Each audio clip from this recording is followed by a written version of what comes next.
We have all heard about the Greeks and Romans and how their animosity started from the Battle of Troy. Well, the survivors of that war would go on to start the Roman Empire and ultimately take over the whole of Greece. Hello and welcome to the History Channel. Today, we're going to take a look at the Battle of Cynoscephalae, the conflict that changed the history of Greece and put the Roman Empire as the premier power in the region. Let's begin. The Mediterranean Sea region was about to enter a period of drastic transformation around the beginning of the 2nd century BC. The geopolitical power tectonic plates were ready to move. The cities of Rome on the Italian peninsula and Carthage on the North African coast had recently finished a 16-year battle for control of the Western Mediterranean. The Carthaginians were eventually worn down by Roman resolve and an almost endless supply of soldiers. In 202 BC, Scipio Africanus defeated Hannibal at Zama in North Africa, establishing Rome as the undisputed mistress of the Western Mediterranean. The Romans, far from being war-weary and fatigued after such a battle, turned east and sought out a new foe, the Kingdom of Macedon. Macedon had sprung onto the international stage 140 years before, when Philip II of Macedonia conquered Greece with a novel military strategy that blended cavalry and infantry in a coordinated attack. Alexander the Great, his son, took his military machine and crushed the world's strongest empire at the time, the Persian Empire. Alexander's empire was divided into various kingdoms after his death in 323 BC. The Kingdom of Macedon in northeastern Greece was one of these so-called successor nations. The Kingdom of Macedon included the Macedonian heartland in northern Greece and the surrounding territory of Thessaly as the 3rd century BC neared its end. Furthermore, the Macedonians held crucial places in Greece that were not part of Macedonia legally. As a result, Macedon was able to exert control over the whole region thanks to the occupation of these fetters of Greece. Philip V, who had arrived at the throne in 222 BC, thought the Carthaginians were coping with a dilemma that also loomed on his horizon at the outset of the conflict between Rome and Carthage in 218 BC, that is the growth of an aggressive Roman power now stretching out beyond the oceans. As a result, following Hannibal's dramatic victory against the Romans at Cannae in 216 BC, in which 50,000 or more Romans were slaughtered, Philip decided to abandon his role as a bystander and forge an active alliance with the Carthaginians. Unfortunately for the Macedonians, their fleet was destroyed early in the war, and the Carthaginians never provided them with the necessary naval support. The Romans dispatched vessels and men to Greece's northwestern coast, enlisting the aid of Greek states hostile to Macedonian dominance. Philip was compelled to take a defensive posture against the Romans and was never able to pursue an offensive strategy against them. Finally, in 205 BC, a ceasefire was reached between Rome and Macedon, and an uneasy peace was established between the two kingdoms. Philip's modest role in the war did not significantly aid the Carthaginians, but it did win Macedonia the Romans' undying hostility. The Romans had their jurisdiction for breaking the peace with Macedon and settling their score with Philip in 200 BC. Ptolemaic Egypt and Seleucid Syria, both successor nations to Alexander's empire, had declared war on one another. Macedon allied with the Seleucids and began making menacing gestures against two lesser nations, Rhodes and Pergamum, which had aligned with the Egyptians.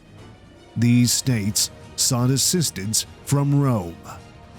In 200 BC, Rome retaliated by sending 2 legions to Greece under the leadership of Sculpius Galba. These legions were mostly made up of Carthaginian veterans, many of whom had fought at Zama under Scipio Africanus. A new addition to the Roman armory was included in the army deployed to Greece, the war elephant. During the previous century's conflicts, both King Pyrrhus of Epirus and Hannibal and other Carthaginian leaders utilized elephants against the Romans. The behemoths first wreaked havoc on the Romans, particularly their cavalry, but the Romans finally devised efficient countermeasures. The Romans received a gift of 20 elephants from their ally in the fight against Carthage, King Massinissa of Numidia, as a result of the creature's horrifying impact when first confronted. These were dutifully included in the force dispatched to meet the Macedonians. A 4-pronged campaign was launched against Macedonia in the spring of 199 BC. From the north and south, Rome's Greek allies assaulted, while the Romans invaded Macedonia from the west by land and the east by water. Galba, on the other hand, was unable to capitalize on some minor Roman victories, leaving Philip free to beat Rome's Greek allies. Philip then established a strong position along the shore, preventing the Romans from joining forces with the Greeks. He'd managed to stave off the Romans militarily, and now had them encircled on the shore. The Greek allies refused to act without the Romans, resulting in a stalemate.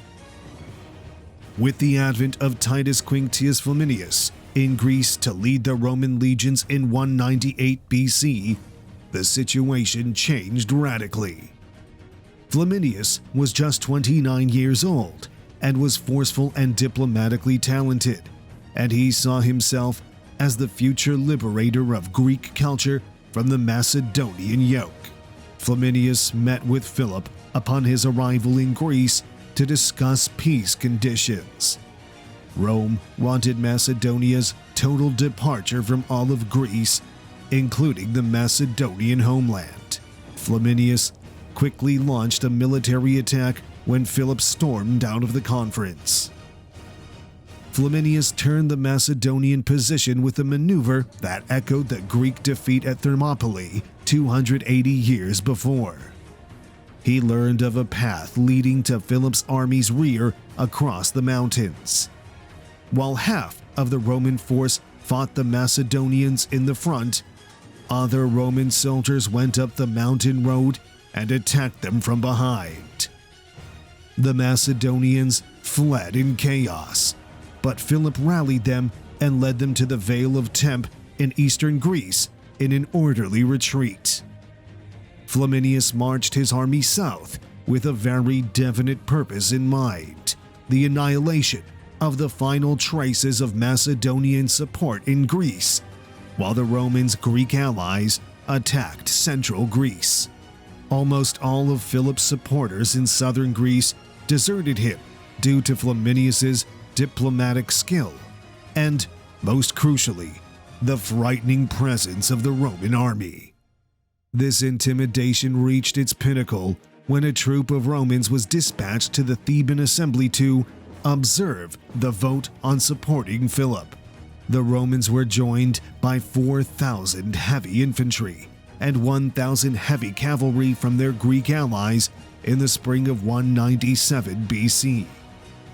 This army was driven into Thessaly by Flaminius, and Philip marched south to meet them. Initially, the two armies camped near the city of Pherae.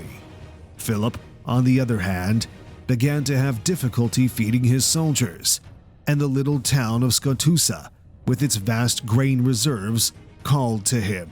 The Macedonians led the way west, and the Romans soon followed. The troops marched on parallel courses for the following 2 days, separated by a succession of hills and mountains. The forces were stationed on opposing sides of a series of hills known as Cynoscephalae on the 3rd day's morning.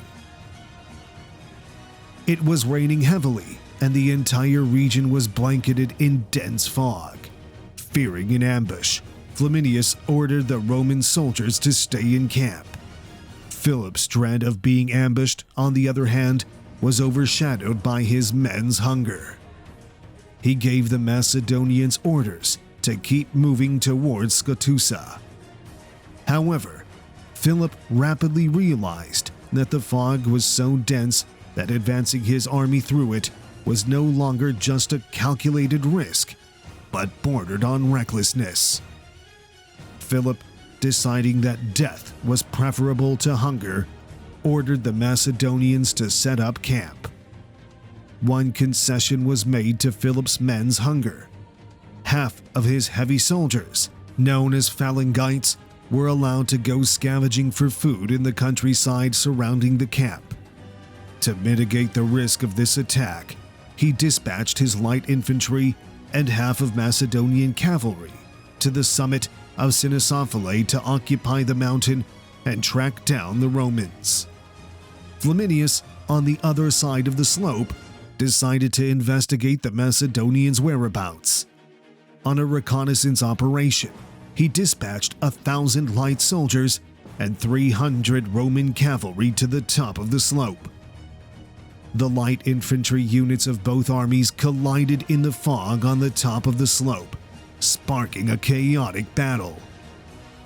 Due to the fog's reduced visibility, these light forces were unable to employ their usual battle tactic of flinging light javelins and retiring before the opponent could come to blows. Instead, the fights were a jumbled mess of hand-to-hand warfare. The cavalry troops became involved in the fighting, and the Macedonians' advantage in infantry and cavalry forced the Romans to retreat down the mountain. The scouting force's leader soon sent a messenger to the Roman camp demanding reinforcements. Flaminius responded by sending an extra 2,000 light troops and 500 cavalry up the slope after hearing this request. Because he was literally clueless about the happenings on the crest owing to the fog, he only dispatched this tiny detachment of reinforcements. He couldn't risk his entire army until he knew for sure how many Macedonians were up there and where they were. The arrival of reinforcements tipped the battle in the Romans' favor, and the Macedonians were forced to retreat. Requests for reinforcements were made to Philip, and the Macedonian king was now faced with the same problem that Flaminius had faced only a few days before. Philip's situation was compounded further by the fact that half of his strong army had yet to return from forage. He realized that in the fog on the ridge, the entire Roman army may be waiting for him. As the fog lifted, the Macedonians making a last-ditch stand on the ridge's peak became evident. Philip was drawn to action by the sight of his besieged troops atop the ridge. He couldn't stand by and let a portion of his army perish, especially now that he knew the only forces participating were Roman light infantry and cavalry. He dispatched Athenagros, an officer with 1,500 mercenary heavy infantry and 1,500 mercenary heavy cavalry to rescue the soldiers on the ridge. The Romans were pushed back down the slope by these reinforcements. If it hadn't been for the timely intervention of the Greek cavalry who charged into the Macedonian horsemen, interrupting their momentum, the rout would have proceeded all the way back to the Roman camp.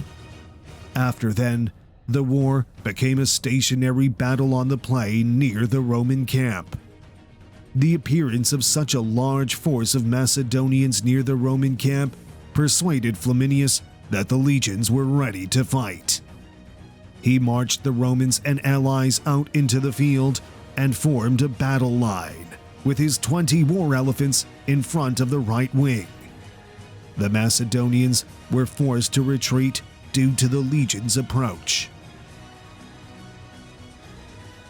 Philip was hearing glowing accounts of the rescue force's accomplishment in the Macedonian camp. The Roman scout force's retreat was exaggerated by the time they reached him, resulting in a headlong retreat by the Roman army. Philip ordered the 8,000 phalangites in camp and 4,000 medium infantry, known as peltasts, up the ridge, believing that a decisive victory was within his grasp. He then ordered Nicanor, a court official, to gather the remaining phalangites who were now returning to camp and follow him as swiftly as possible. When he reached the crest of the hill, he saw his men retreating and believed it to be the time to meet the Romans in a pitched battle. As they approached the crest of the ridge, he regrouped his cavalry and other fleeing men and positioned them on the far right of his formation.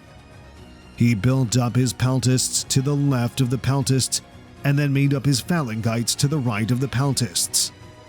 The phalangites and peltasts were then instructed to create a double-depth configuration by Philip. This culminated in the 32-man phalangite formation and a 16-man peltast formation. Philip wanted to overwhelm the Roman left wing, which was marching up the slope with his massive formation. His strategy came close to working. The right side of his forces continued to obliterate the Roman defenses, and soon more of his men began to arrive on the battlefield. But they entered in such a disorganized manner, and seeing this, the Roman right wing was instructed to assault by Flaminius. The Roman legionnaires and their Italian allies, along with 4,000 Greek soldiers, surged up the crest, led by the war elephants.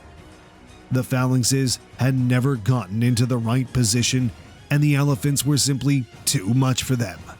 When they split, a portion of the Roman army pursued them, while a smaller group of troops was led in an assault on the Macedonian right flank, which was still moving forward.